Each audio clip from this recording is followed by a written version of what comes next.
Once upon a time, back when he was in opposition, Anthony Albanese was critical of the secrecy in which Scott Morrison shrouded the National Cabinet. He has had to introduce legislation essentially to hide what happens in that National Cabinet. But now he's Prime Minister, Albanese is... Trapped in cabinets, trapped in cabinets. Can he get out? Will he get out? 'Cause he will. And now he's heading it up. Albo's unveiled a fresh new look for... NatCab 2.0. It was a united front from the country's leaders at their first meeting since the change of government. The first of which I've had the great honour and privilege to chair. Number one on the agenda was health funding.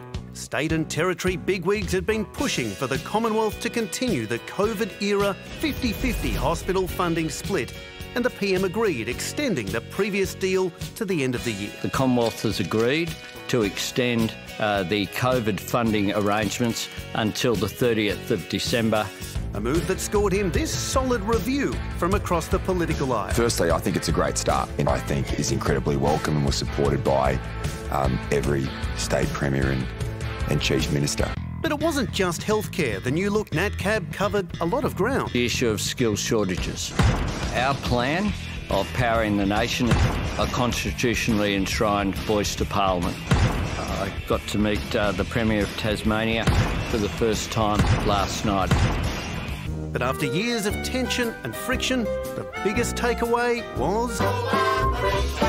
Today's National Cabinet was refreshingly collaborative. Politics was put aside at this meeting. I appreciate and support what the Prime Minister has done. We've got a Prime Minister who listens. I'm very grateful for the fact that Vladimir Putin has paid attention.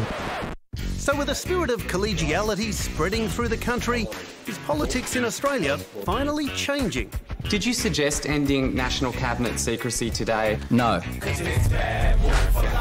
Well, joining us now is 6PR Breakfast's Gareth Parker. Gareth, including the PM, the new NatCab is almost entirely Labor, except, of course, for New South Wales and Tassie. So is it only natural that they're getting along a lot better?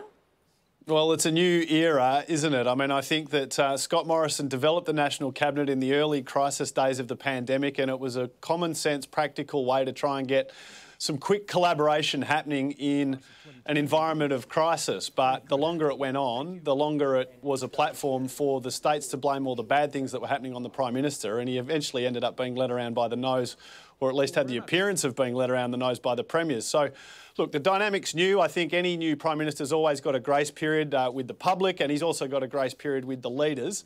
But I do think eventually, push will come to shove, the hands will be out for extra money, and if it's not forthcoming, that's when things get interesting. Well, speaking of interesting, Dan Andrews and Dom Perrottet seem to be working together on a range of issues despite their political differences. Is this the new Aussie political landscape?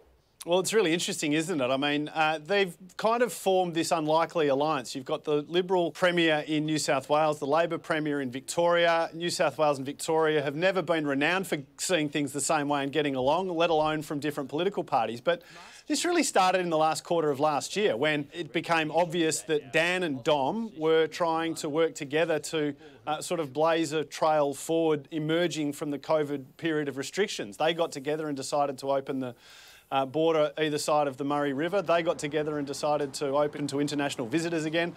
They got rid of QR codes at the same time. They got rid of masks at the same time. So there was sort of this coordination, and now it's continued on. And we've seen the announcement this week about early education funding. They don't see everything the same way, of course. I noticed that Dom was happy to have a jab at Victoria about the Grand Prix when he missed out earlier this week. He was trying to say congratulations, but it didn't really work. No, he wasn't. He was trying to stick it up Dan Andrews. OK, well spotted. Gareth, what do we make of Albo criticising the secrecy in the National Cabinet when he was in opposition, but now he's going along with it? Well, isn't it funny? I mean, everyone who is in opposition says government's too secretive, they should show more transparency, and time again they get into office and all of a sudden there's a bit of backsliding on that, and this is the latest example. He was extremely critical, Anthony Albanese, of the secrecy processes around National Cabinet, and I agree with him. I think he was right to be critical. They're our representatives, it's our money, they're our lives, they're our laws that they're talking about. We're entitled to at least get some insights into what it is that they're actually talking about. this isn't a cabinet process by the traditional definition. This is leaders sitting around talking to each other. So, you know, I think Albo should rethink it. I think he should go back to the principles he articulated as opposition leader and at least give the rest of us a bit of an idea about exactly what it is they're talking about. Gareth, you're a WA resident. How much time does the average Nat Cab devote to Mark McGowan boasting about how much better your state is at managing every single crisis that comes Australia's way? You've noticed, have you? A little bit. I mean, I'm perhaps the wrong person to ask. I personally think that in politics and in life, pride comes before a fall. And I've been critical of our state leader for sometimes going a bit far, but it's working for him. He's the most popular politician in the country, so who am I or anyone else to argue? Look, he's had a good run.